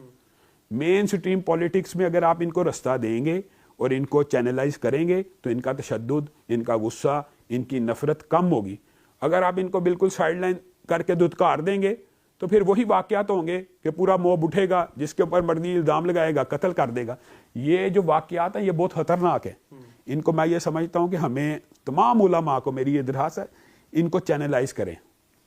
ان کے اندر بہت زیادہ اگریشن ہے, یہ بات آپ کی درست ہے, اور ان کے اندر بہت زیادہ نفرت بھی ہے, اور لیکن اس نفرت کو سٹریم لائن کرنا ہے کہ نہیں, ان کو چینلائز کرنا. یہ ہمارے معاشرے میں ہمارے ساتھ رہتے ہیں کہ نہیں, کئی سو سال سے ہم اکٹھے رہ رہے ہیں نا, تو آپ ان کو اپنے ساتھ لے کر اسی طرح چلیں. مولانا فضل الرحمان نے اگر شدت پسند دیوبندیوں کو چینلائز کر دی ہے تو یہ بھی ہو جائیں گے, لیکن اس کے لیے وہی بات ہے, ظرف کھلا کرنے کی ضرورت ہے دونوں سائڈوں سے. معاویہ بھائی شک سے میری اس والے سے بات ہوتی رہتی ہے, وہ بھی مجھے یہ کہتے ہیں یار انہوں نے کبھی رسپانس نہیں دیتا. اچھا, ایک اور چیز آپ کے اور آپ کے والد رحمۃ اللہ علیہ میں مشترک نظر آئی مجھے. میں نے تو ظاہر ان کو دیکھا نہیں, میرے والد صاحب سے میں نے بہت سنا ان کے متعلق, ان کی کچھ تقاریر بھی سنی. بہت شدت کے ساتھ جنرل ضیاء الحق کے خلاف بولا کرتے تھے, بہت شدت کے ساتھ. حالانکہ جنرل ضیاء الحق کو سمجھا جاتا تھا کہ اسلامی سمجھا جاتا تھا اور بہت ساری چیزوں میں. اسی طرح میں نے آپ کو دیکھا کہ عمران خان کے خلاف آپ کی وہی شدت مجھے نظر آئی جو آپ کے والد صاحب کی ضیاء الحق کے بارے میں تھی. حالانکہ زرداری, نون لیگ, ان ساری پارٹیوں میں اگر کوئی آدمی اسلام کی بات کرنے والا ہے وہ عمران خان ہے. اس کے اختلافات کے ساتھ ہم بات کریں, اس کی کیا وجہ ہے کہ اگر کوئی آدمی تھوڑا سا, اب دیکھیں زرداری صاحب کو آپ نے کبھی کلمہ پڑھتے, کبھی صحابہ کی بات کرتے ہوئے نہیں سنا ہوگا, نہ آپ کو مریم سے, نہ نواز شریف صاحب سے کوئی بات. اب اگر ایک آدمی بات کر رہا ہے اور اگر غلط کر رہا ہے تو بجائے اس کے کہ آپ اس کو اس طرح سے ایگریشن کر کے اس کے خلاف بولیں, اس کے ساتھ بیٹھیں, اس کو سمجھائیں. ایک آدمی آلریڈی قریب آ چکا ہے تو اس کو دور کیوں کر رہے ہیں؟ عبد المتین بھائی, جو وجہ ابو کی مخالفت کی تھی نا, آپ نے یہ ججمنٹ آپ کی صحیح ہے, وہی وجہ میری ہے. ابو ضیاء الحق کے جو زیادہ مخالف یہ تھے کہ یار یہ اسلام کا نام لے کے آیا, اسلام کا نام لے کے آ کے اسلام کے ساتھ ایسی غداری. اور اسلام کے ضیاء الحق نے پوری قوم کے ساتھ, جب آپ کو پتا وہ خالص ایک اسلامی انقلاب کی شکل میں آئے تھے, اور انہوں نے لوگوں کے ذہن میں یہ کہا تھا کہ 90 دن کے بعد شریعت ہی نافذ ہو جانی ہے, یعنی لوگوں کا یہ ذہن تھا. تو انہوں نے جب وہ دھوکھا کیا, آپ کو پتا ہے ذوالفقار علی بھٹو جتنے مرضی بڑے لیڈر تھے وہ ایک دوسرے ونگ کے لیڈر تھے, اور مذہبی جماعتیں ان کے خلاف, قومی اتحاد, ساری طریقے نظام مصطفیٰ. تو جب ضیاء الحق کے اندر یہ حرکتیں والد صاحب نے دیکھیں تو اول تو وہ بھی ان کے مؤید تھے, تو وہ ان کے خلاف ہو گئے شدت کے ساتھ, اور پھر وہ اختلاف بہت عروج پہ پہنچا ہوا, ایک لمبی چوڑی داستان ہے سعودی بادشاہوں وغیرہ کی. اب عمران خان کے ساتھ وجہ نقطہ اختلاف یہ ہے کہ یہ واحد بندہ ہے جو کہتا ہے میں نے ریاست مدینہ بنانی ہے, یا تو یہ نعرہ ہی نہ لگائے. کیا ریاست مدینہ ایسے بن جانی ہے جیسے یہ رمضان کی راتوں کے اندر ناچ گانے ہوں؟ یہ وجہ اختلاف, نقطہ اختلاف یہ ہے. جیسے آپ نے کہا زرداری نے تو اسلام کا نام ہی نہیں لیا, تو اس کے اوپر یہ ایلیگیشن نہیں لگ سکتے. یا نواز شریف تو یہ کام ہی نہیں کرتا, یہ کہتا میں نے ریاست مدینہ بنانی ہے, تو پھر بھائی اگر ریاست مدینہ بنانی ہے تو یہ کام کرنا ہے. آپ مجھے بتائیں, پچھلے دنوں خان صاحب نے بات تلخ ہو جائے گی بہت زیادہ, پتہ نہیں آپ آن ایئر بھی کر سکیں گے کہ نہیں. خان صاحب نے کہا کہ باجوہ صاحب میرے پاس آئے تھے اور انہوں نے مجھ سے پوچھا آپ پلے بوائے ہیں, تو میں نے کہا ہاں میں تھا. اب اسلامی کوئی بندہ ذہن کا, آپ اور میں, ہم خالصتاً ایک اسلامی پس منظر میں. اب اقرار جرم جو ہے اس کی شرعی سزا بتا دے. اقرار جرم کے بعد کوئی گواہ کی ضرورت نہیں ہے. یعنی ایک بندہ ریاست مدینہ کا والی بننا چاہتا ہے اور وہ اوپنلی اقرار جرم کر رہا ہے, لوگ اس کے جواب میں کہتے ہیں علامہ صاحب وہ اس کا ماضی ہے. ماضی, میں کہتا ہوں اللہ تعالیٰ نے اس کی توبہ بھی قبول کر لی, اللہ نے اس کو معاف کر دیا, مان لیتے ہیں, لیکن اقرار جرم ریاست کے اندر کوئی اعلانیہ کر دے پھر اس کو سزا نافذ ہوتی ہے. مثلا ایک قاتل کے میں نے توبہ کر لی ہے, توبہ تو اللہ کے ساتھ معاملہ ہے, لیکن اقرار کر لے آج ٹی وی پہ بیٹھ کے کہ میں نے قتل کیا, اس کو معاف کیا جائے گا؟ نہیں کیا جائے گا. اس کو کہا کس کا کیا تھا, اس کا ذرا بدلہ لے. تو ہاں صاحب ایسی باتیں لوز ٹاک کرتے رہتے ہیں. تو آپ یہ چاہتے ہیں کہ خان صاحب جو اسلام کا نام لے رہے ہیں وہ چھوڑ دیں؟ لیکن اس کے اوپر عمل بھی کریں. صرف زبانی دیکھیں کردار, مطلب انسان صرف سیاست کے لیے اسلام کو استعمال کرے. اچھا, آپ کا یہ تاثر ہے کہ وہ استعمال کر رہے ہیں, وہ صرف یہ وجہ اختلاف ہے اور کوئی اختلاف کی وجہ نہیں. اسلام کو سیاست کے لیے استعمال نہ کریں کہ یعنی میں ووٹ لینے کے لیے اسلامی, جیسے آپ نے وہ سن ہی لیا کہ یار اسلامی ٹچ دیں. یعنی اگر آپ اس وجہ سے اسلامی ٹچ دیتے ہیں کہ لوگوں کے سینٹیمنٹس کو, اور لوگوں, خان صاحب نے پتا کیا اعلانیہ کہا تھا کہ میں وہ ہوں جو اللہ کے علاوہ کسی کو سجدہ کرنا شرک سمجھتا ہوں. اور آپ نے دیکھ لیا وہ پنکی پیرنی کی شادی کے بعد انہوں نے سجدہ کیا, اور سجدہ کرنا بریلوی مکتبہ فکر کے اندر بھی جائز نہیں ہے. تو پھر یہ بتائیں, اب یہ بتائیں کہ پھر وہ جو نعرے تھے ایاک نعبد و ایاک نستعین کس کے لیے تھے؟ پھر ہمیں یعنی لوگوں کو چکر دینے کے لیے؟ نہیں, تو یہ والی باتیں مناسب نہیں ہے کہ آپ جیسے جو بڑے لوگ ہیں جن کی معاشرے میں ایک سنی جاتی ہے, آپ یہ باتیں ان کو جا کے سمجھائیں, بجائے اس کے کہ دیکھیں آپ کا کوئی میرا کوئی آپ دیکھتے ہیں رد عمل غلط ہے, اگر آپ میڈیا پہ آ کے مجھے کرٹیسائز کریں گے تو میں شاید وہ نہ سنوں. ہاں, اگر آپ میرے پاس آ کے مجھے سمجھائیں گے کہ یار یہ جو آپ کام کریں یہ ٹھیک نہیں ہے, تو میرا سوال آپ سے یہ ہے کہ یہ ساری باتیں آپ کی ٹھیک ہیں, اگر آپ یہ سمجھتے ہیں کہ یہ سب کچھ غلط ہو رہا ہے تو آپ لوگوں کو, ایسے لوگوں کو قریب لانے کی کوشش کرنی چاہیے, ان کے پاس جا کے سمجھانی چاہیے, یا ان کو دور کر دینا چاہیے؟ چلیں, اگر آپ نے یہ بات کر لی ہے تو آپ کو یہ بات بھی بتاتے ہیں کہ عمران خان صاحب کے ساتھ ہمارے بڑے اچھے براہ راست تعلق بھی تھا, لیکن خان صاحب کے ارد گرد ایک ایسی لابی نے قبضہ کیا جو ہم سمجھتے ہیں کہ وہ خان صاحب کو ڈی ٹریک کرنے میں, اگر آپ یہ سمجھتے ہیں, ہم نے خود فیل کیا, میں نے, ابتسام بھائی نے, ان کے ساتھ ہم نے بڑے پروگرام اٹینڈ کیا, اول ان کو یعنی وہ ہمیں, مجھے اور ابتسام بھائی کو براہ راست کال کر کے کہتے ہیں یار بندے بھیجو یہ کرنا, یعنی اچھی انڈرسٹینڈنگ لیے. تب تک ہم نے محسوس کیا خان کے ارد گرد ایسے بندے موجود نہیں, لیکن جب 2013 کے اندر خان صاحب کے ارد گرد اچانک سے ایک خاص ملک کی لابی نے ان کو اپنے حصار میں لے لیا, اور اس کے بعد خان صاحب کے اندر متواتر ایسی تبدیلیاں آتی چلی گئیں کہ ہم یہ سمجھنا شروع ہو گئے اب ان کی اصلاح ممکن نہیں ہے, یہ کسی کے ہاتھوں سمجھنے کھیلنا شروع ہو گئے. اور وہ ہماری عینی شہادتیں ہیں, آپ خود گوائیں, زلفی بہاری, علی زیدی وغیرہ, یہ ایک خاص مافیا تھا جس نے خان صاحب کو جتنا نقصان, میں کہتا ہوں مذہبی طور پہ بھی پہنچایا اور سیاسی طور پہ بھی. یہ جو آپ سمجھتے ہیں سعودی عرب کے ساتھ خان صاحب کے تعلقات خراب ہوئے ہیں, یہ اسی لابی نے کی ہیں. یہ جو جتنی بھی خان صاحب سے بلنڈرز ہوئے ہیں, یہ گھڑی والا بلنڈر بھی اگر لگا لیا جائے, یا وہ کنگ کے بیٹے کو برا بلا کہنے کا بلنڈر, یہ کن لوگوں کی آپ سمجھتے ہیں فیڈنگ سے ہوا؟ یہ ساری ایک خاص لابی کی وجہ سے انہوں نے نہ صرف مسلمانوں, یا آپ یہ سمجھ لیں کہ دیوبندیوں کو بھی کہا تھا, دیوبندی اہل حدیثوں کے دلوں میں بھی اپنے خلاف صرف جرم نہیں, جراثیم پیدا نہیں کیے, بلکہ عالم اسلام کے جو آپ سمجھ لیں کہ بڑے اچھے مؤثر ملک تھے, ان کے دل میں بھی انہوں نے اپنے خلاف نفرتیں پیدا کی اس خاص ایک لابی کی وجہ سے. اب ہم بالکل اختتام کی طرف جا رہے ہیں. انجینئر محمد علی مرزا صاحب, ان کے متعلق بھی ہم نے دیکھا کہ آپ بڑا شد و مد کے ساتھ ان کا رد کرتے ہیں, حالانکہ مجھے ایک بات سمجھ نہیں آئی, وہ آپ سے پوچھنا چاہ رہا ہوں. انجینئر صاحب کی جو زیادہ تر ان کا فوکس ہے, یا جن کو وہ برا بھلا کہتے ہیں, بابوں کو اور اس طرح کی چیزوں کو, وہ زیادہ تر یا تو بریلوی حضرات سے تعلق رکھنے والی چیزیں, کرامات اور اس طرح کی چیزیں, یا دیوبندی حضرات سے تعلق رکھنے والی المحنت المفند اور اس طرح کی چیزیں. اچھا, مجھے یہ بات سمجھ نہیں ہے کہ وہ رد تو کر رہے ہیں بریلویوں اور دیوبندیوں کا, تو آپ ایز اے اہل حدیث اتنا زیادہ ان کے خلاف کیوں ہیں؟ اس کی کیا وجہ ہے؟ بنیادی طور پہ عبد المتین بھائی ہمارا جو نقطہ اختلاف ہے وہ یہ ہے کہ یہ بندہ صحابہ کے بارے میں اپنی زبان کو کنٹرول نہیں کرتا. مثلا 1400 سال کی اسلامی تاریخ کے اندر کسی ایک بندے نے, کسی ایک اہل سنت کے امام کو یہ جرت نہیں ہوئی, حتیٰ کہ میں یہ کہتا ہوں کہ روافظ کو بھی یہ جرت نہیں ہوئی کہ وہ اعلانیہ کہیں کہ حضرت امیر معاویہ, امی عائشہ, طلحہ, زبیر, ایک بہت بڑا گروہ ہے نا, حضرت امیر معاویہ کا حضرت عثمان کے قتل کے اوپر, شہادت کے اوپر جو اختلاف ہوا سیدنا علی سے, وہ صحابہ کی ایک جماعت ہے, یہ واحد بندہ ہے. روافظ کو بھی اعلانیہ یہ جرت نہیں جس نے یہ کہا 28/12 بخاری کی حدیث کے اندر یہ پیش کرتا ہے, اور یہ کہتا ہے کہ سیدنا امیر معاویہ, امی عائشہ, طلحہ, زبیر اور ہزاروں صحابہ کا گروہ جو ہے جہنم کی طرف بلانے والا. اب مجھے ایک بات بتلائیں کہ اجماع امت ہے کہ جہنم کی طرف بلانے والا گروہ کن کا تھا؟ خارجیوں کا. اور حضرت علی نے ابن عباس کو جب بھیجا تھا خارجیوں سے مناظرہ کرنے تو ان کو ایک بات کہی تھی. ایک بات اگر یہ ہمیں سمجھ آ جائے تو یہ مرزا جہلمی کا سارا باطل فلسفہ گر جائے. وہ کیا کہ ان سے ایک بات پوچھنا خارجیوں سے کہ تم میں ایک بھی صحابی رسول ہے؟ ایک بھی صحابی رسول ہے؟ ایک بھی؟ حضرت امیر معاویہ کے ساتھ تو ہزاروں ہیں اور میرے ساتھ تو ہزاروں ہیں, تمہارے ساتھ ایک بھی صحابی رسول ہے؟ تو جہنم کی طرف بلانے والا گروہ کس کا تھا؟ خارجیوں کا. اس حدیث کا اطلاق کرتا ہے وہ سیدنا امیر معاویہ صحابہ کے ہزار.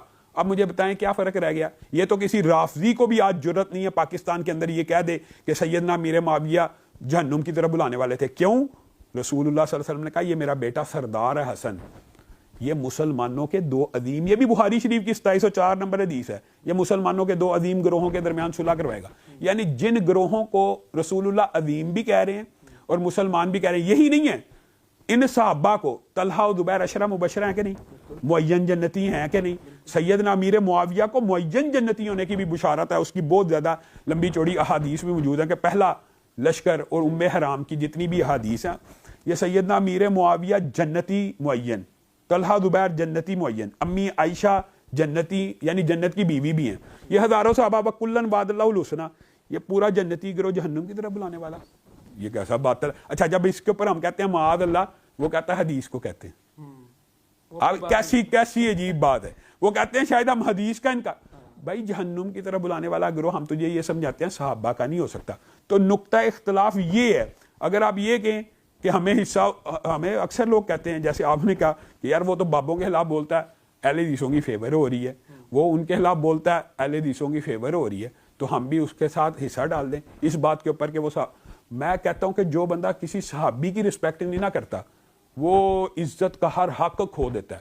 کسی گستاخ صحابہ کے بارے میں ہمارے پاس نہ نرم دل ہے نہ نرم الفاظ ہیں, اگرچہ وہ شو کرتا ہو. اور یہ بھی بات بتاؤں, یہ جو آپ سمجھتے ہیں نا کہ وہ شاید اہل حدیث کے قریب ہے, قطعاً ایسی بات نہیں ہے. وہ ایک الگ بابا ہے, اس نے ایک اپنا الگ بابا, وہ ایکچوئل بابا ہے, اس نے اپنا ایک نیا فرقہ اور نیا باباازم پرموٹ کیا کہ اس کی بات حجت ہے اور اس کے علاوہ کسی کی بات حجت نہیں ہے. مجھے ایک بات بتائیں, کیا اہل حدیث ہو, میں کہتا ہوں دیوبندی بھی, حتیٰ کہ بریلوی بھی, کیا کسی صحابی کے گستاخ ہو سکتے ہیں؟ اہل سنت کہتے ہیں نا بریلوی, تو اہل سنت کیسے کسی صحابی کا گستاخ ہو سکتا ہے؟ آپ یہ دیکھیں خادم رضوی صاحب کو خراج تحسین پیش کرنے کی وجہ صرف یہ تھی کہ انہوں نے سیدنا امیر معاویہ کے بارے میں مینار پاکستان پہ تقریر کرتے ہوئے کہا تھا کہ مالکانو ہی پہ گئے. اور الیاس قادری صاحب نے عصر حاضر میں کہا جو سیدنا امیر معاویہ سے بغض رکھتا ہے وہ میرے جنازے کو کندھا نہ دے. یہ تو اہل سنت بھی صحابی کا مخالف نہیں ہوتا. تو اس نے تو چوگا اوڑا ہوا ہے, اور یہ تو ہم یہ سمجھتے ہیں رافضی ہے, تقیہ کر کے بیٹھا ہوا ہے, کیونکہ رافضیوں کو یہ جرت نہیں ہے. بتائیں کہ اس کے اوپر جو مقدمات ہیں یہ کوئی میری اس کے ساتھ ذاتی, آپ نے سوال کیا میری اس کے ساتھ کوئی جائیداد کا جھگڑا ہے یا ذاتی جھگڑا ہے؟ وہ کہہ رہے ہیں آپ کی دکانیں بند ہو رہی ہیں. دکان تو چل رہی ہے, ہماری دکانیں تو چل رہی ہیں. اگر دکانداری ہی کی بات کر رہا ہے, وہ تو دیکھیں نا, کنویں کے اندر ایک مینڈک ہو, وہ یہ سمجھتا ہے یہ کنواں ہی زندگی ہے, اس کے نزدیک تو یہ دکانیں بند ہو رہی ہیں. لیکن میں چلے ایک ایگزامپل کے طور پہ دیتا ہوں, آپ مجھے دیکھتے ہیں, میں اللہ کے فضل و کرم سے معاشرے میں ہر روز ہزاروں لاکھوں لوگوں کو ملتا ہوں. اللہ تعالیٰ کی طرف سے کیسی مار ہے, وہ اپنے گھر سے نہیں نکل سکتا. دکانیں ہماری بند ہیں اور نکل تو گھر سے نہیں رہا. تو وہ ایک ایسا بندہ وہ معاشرے میں نکل کے دکھائے. اس نے اس قدر گستاخیاں کی ہوئی ہیں, اس کے ریمارکس اس قدر گستاخانہ ہے کہ اہل تشیع کے علماء بھی وہ الفاظ نہیں کہہ سکتے. بتائیں کوئی شیعہ اٹھ کے کہہ سکتا ہے حضرت امیر معاویہ جہنم کی طرف بلاتے تھے؟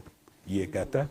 تو کیا وجہ ہے پھر پاکستان کے ریاستی ادارے قانون, جب آپ خود کہہ رہے ہیں کہ دوسرے لوگ جن کے اوپر یہ ایلیگیشن ہے وہ یہ بات نہیں کر سکتے اور یہ بغام دوہل یہ بات کر رہا ہے, تو اس کی پکڑ کیوں نہیں ہوتی؟ ہاں, پھر وہی بات آپ کہتے ہیں آپ عمران خان کے مخالف کیوں تھے. ہم یہ سمجھتے ہیں کہ عمران خان کے دور میں اس فتنے کو پورا پروموٹ کیا گیا اور اس کی پشت پناہی کی گئی. آپ اس کا اندازہ اس بات سے لگائیں, اس کے اوپر پرچہ ہے, اس کے اوپر مقدمہ درج ہے سیدنا امیر معاویہ کی گستاخی کا, اور ایف آئی اے میں یہ اشتہاری مطلوب ہے. اس وقت بھی ایک مقدمے میں مطلوب ہے, ایک گستاخی صحابہ کے مقدمے میں. اس کو نہیں پکڑا گیا خان صاحب کے پورے دور میں. پہلے اس کے خلاف مقدمہ نہیں تھا درج کیا گیا, احتجاج کیا تو مقدمہ درج ہوا, اور وہ عناصر اب بے نقاب ہو رہے ہیں کہ جو اس کے پشت پناہ تھے.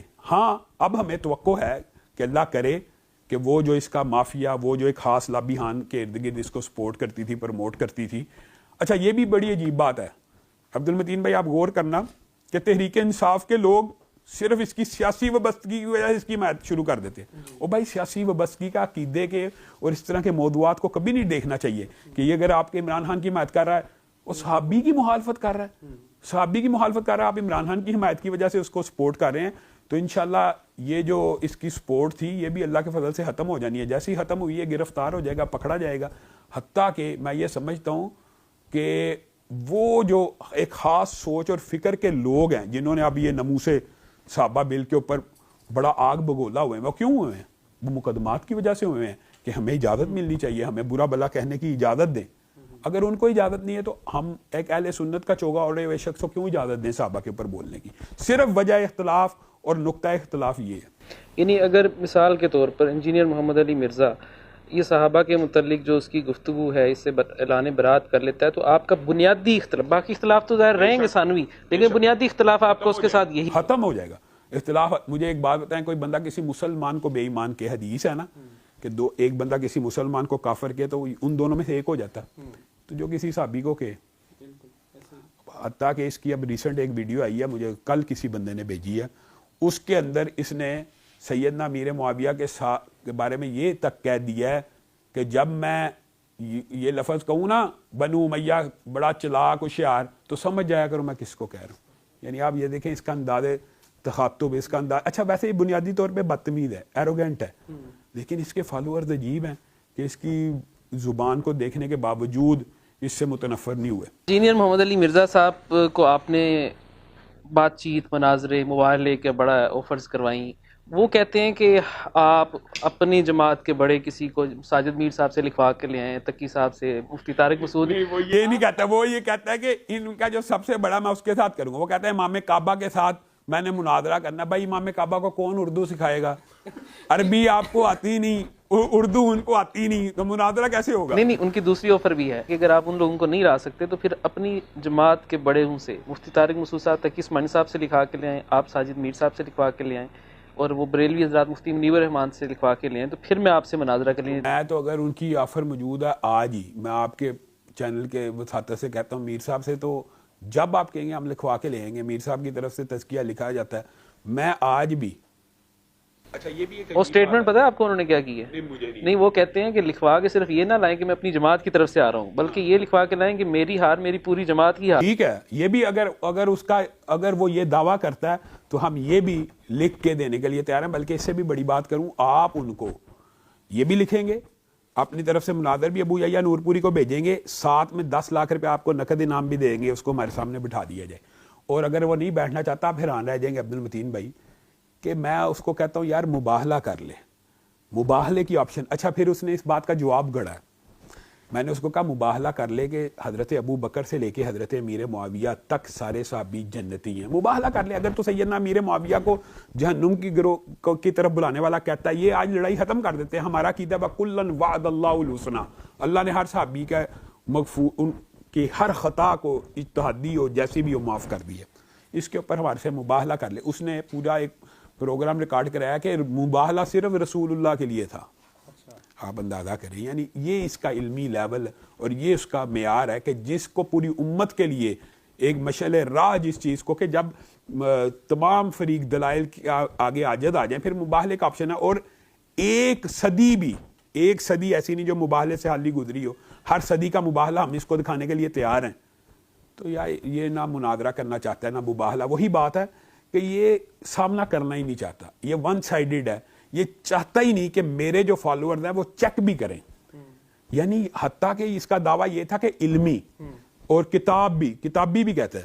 تو آپ اپنے جو ناظرین سامعین ہیں ان کو چیکنگ کی بھی تو اجازت دیں نا کہ آپ کس پانی میں ہیں اور آپ کا کتنا علمی معیار ہے. ابو یحییٰ نور پوری جو میرا بھائی ہے وہ پتہ ہے اس کو کیا کہتا ہے کہ یہ میرے سامنے میں قرآن پاک کا صفحہ کھولوں گا، وہ قرآن پاک کا ایک صفحہ ہی اوپر سے دیکھ کے پڑھ کے دکھا دے. یہ اوپر سے دیکھ کے قرآن درست نہیں پڑھتا. اچھا اس میں ایک آخری ضمنی سوال یہ آپ نے بھی کہا کلن وعد اللہ الحسنہ، لیکن ان کا یہ کہنا ہے کہ اگر آپ کہتے ہیں سارے صحابہ جنتی، ابھی ریسنٹلی ان کا کلپ آیا، تو یہ جو لوگ مرتد ہو گئے تھے صحابی، ان کے متعلق آپ کیا کہتے ہیں؟ ہم تو یہ وہ کہتے ہیں کہ آپ کیسے کہہ رہے ہیں، یہ تو آپ کی اسٹیٹمنٹ آپ کے اپنے خلاف جاتی ہے. مجھے ایک بات بتائیں کہ یہ کیسے کلیم کرتا ہے جو مرتد ہیں یہ ان کو صحابی سمجھتا ہے؟ نہیں، وہ کہتا ہے اگر ایک صحابی ہے تو پھر وہ مرتد کیسے ہو سکتا ہے؟ اس کا مطلب یہ ہے کہ اللہ تعالیٰ نے دکھا دیا کہ یہ صحابی نہیں تھا، اس کے دل میں نفاق تھا. اگر کوئی ہوا یہ بھی بڑی غور طلب بات ہے. اور یہ جو بات کرتا ہے کہ رضی اللہ کا یا کلن وعد اللہ الحسنہ کا، یا جو حدیث کی اصل میں ایک روایت کو یا ایک واقعے کو پکڑ کے اس سے استدلال نہیں کیا جا سکتا. رسول اللہ صلی اللہ علیہ وسلم کی ایک حدیث میں آپ کے سامنے رکھتا ہوں، آپ حیران رہ جائیں گے. رسول اللہ صلی اللہ علیہ وسلم نے فرمایا جس بندے نے حالت ایمان میں مجھے دیکھا اس آنکھ کے اوپر جہنم کی آگ حرام ہے. اس حدیث کو آپ کہاں لے کے جائیں گے؟ یعنی صحابہ کے بارے میں ایک نہیں ہے. پھر رسول اللہ صلی اللہ علیہ وسلم نے فرمایا کہ میرے صحابہ کا موازنہ عام مسلمانوں سے نہ کرنا. تم احد پہاڑ جتنا سونا چاندی خرچ کرو گے، میرے صحابی ایک آدھ ہاتھ آٹا خرچ کرے گا، تم اس کے اجر و ثواب کو نہیں پہنچ سکتے. ان تمام روایات کو جمع کر کے لباب نکالا جاتا ہے کہ ایک بات کو سامنے رکھ کے نکالا جائے گا. اور پھر جن کو آشکار کر دیا، جن کو ظاہر کر دیا، وہ ظاہر ہو گئے. یہ ان کے بارے میں ہے کہ جس کو آپ صحابی مانتے ہیں، جو صحابی کی حیثیت سے دنیا سے چلا گیا. اچھا دوسری ایک بات چلیں، میں اس سے آپ سے سوال کرتا ہوں، کسی صحابی کو یہ بے ایمان کہہ کے یا معاذ اللہ جہنمی کہہ کے اس کی غرض و غایت کیا ہوتی ہے؟ اس بات کی غرض و غایت کیا ہوتی ہے آپ کے خیال میں؟ یہ کیا ہے؟ میرے خیال میں تو لوگوں کے ذہن میں صحابہ کے متعلق چیزیں ڈالنا. کہ اس کا فائدہ کیا ہے؟ اس کا فائدہ یہ ہوتا ہے اسلام کو مشکوک کرنا، کیونکہ صحابہ ہی اسلام کے گواہ ہیں، صحابہ ہی قرآن کے گواہ. یہ صرف ایک طریقہ واردات ہوتا ہے. یعنی مجھے ایک بات بتائیں، مثال دے رہا ہوں بالفرض، اللہ معاف کرے، 1 منٹ کے لیے اس کی لاجک مان لی جائے تو فلاں صحابی کو برا کہنے سے تجھے کیا فائدہ مل رہا ہے؟ کوئی امت کو فائدہ ہے؟ آج میں کہتا ہوں سیدنا امیر معاویہ کے بارے میں کوئی بندہ بولتا رہے، کیا اسلام کی 5 نمازیں 3 رہ جائیں گی یا 30 روزے 28 ہو جائیں گے؟ ہم تو یہ عقیدہ رکھتے ہیں کہ سیدنا امیر معاویہ اور سیدنا علی کا آپس میں عقیدے کا کوئی اختلاف نہیں تھا. دونوں اللہ کو ماننے والے تھے، دونوں رسول اللہ کو ماننے. ایک سیاسی بات کے اوپر اختلاف ہو گیا تو کیا اس اختلاف سے اسلام کو کوئی فرق پڑتا ہے؟ یا اسلام کے دین کی جو حیت ہے وہ بدلتی ہے؟ نہیں نہ بدلتی. لیکن پھر بھی یہ صحابہ کو برا کیوں کہتے ہیں؟ کیونکہ یہ اسلام کی حیت بدلنا چاہتے ہیں، کیونکہ صحابہ وہ ہیں جنہوں نے قرآن پاک کو محفوظ کیا. پھر اگلا حملہ یہ ہوتا ہے، یہ صحابہ نے ہی کہا ہے نا، قرآن کی یہ آیت ہے، صحابی نے. اگلا حملہ حدیث اور قرآن کے اوپر ہے. صحابہ کی ذات کو مشکوک صرف اس بنیاد پہ کیا جاتا ہے تاکہ لوگوں کو کہا جائے، یہ اس نے کہا بھی ہے، حیران رہ جائیں گے آپ، اس نے کہا ہے کہ تابعین رج کے جھوٹے تھے. اس کے یہ الفاظ موجود ہے، تابعین رج کے جھوٹے تھے، نیک بھی تھے اور رج کے جھوٹے بھی تھے. اس بات کا کیا مقصد ہے؟ حدیثوں کو مشکوک کر دیا جائے کہ یہ اپنی مرضی کی مانوں گا، اپنی مرضی. یعنی صحابہ بے ایمان تھے معاذ اللہ، تابعین رج کے جھوٹے تھے. تو یہ باتیں جو حضور صلی اللہ علیہ وسلم ہم تک پہنچی ہیں یہ اتھینٹک نہیں ہے، یہ قرآن ہی اتھینٹک نہیں ہے. روافظ کا بھی اگلا ٹارگٹ قرآن ہوتا ہے کہ یہ جو ان کے ذریعے آیا نا یہ نہیں ہم نے ماننا، یہ بات ہوتی ہے. اس لیے یہ جو ٹارگٹ ہے اس کو پکڑنا چاہیے. بھائی کسی صحابی کو برا کہنے سے آپ عوام کو، میں کہتا ہوں چلو آپ نے 2 ملین فالوورز کو اس بات کے اوپر لگا لیا صحابی برا ہے، ان کو آپ فائدہ کیا دے رہے ہیں؟ ان کو اس چیز کا اجر و ثواب مل رہا ہے کسی کو برا کہنے کا؟ کیا برا کہنے کا بھی اجر و ثواب ہے؟ یہ افسوس کی بات. مولانا آپ کا بہت بہت شکریہ، آپ نے اپنا قیمتی وقت دیا اور کافی ڈیٹیلڈ آپ سے انٹرویو ہوا. ہم آپ کے شکر گزار ہیں کہ آپ نے اتنا وقت نکالا. جزاک اللہ خیر. السلام علیکم.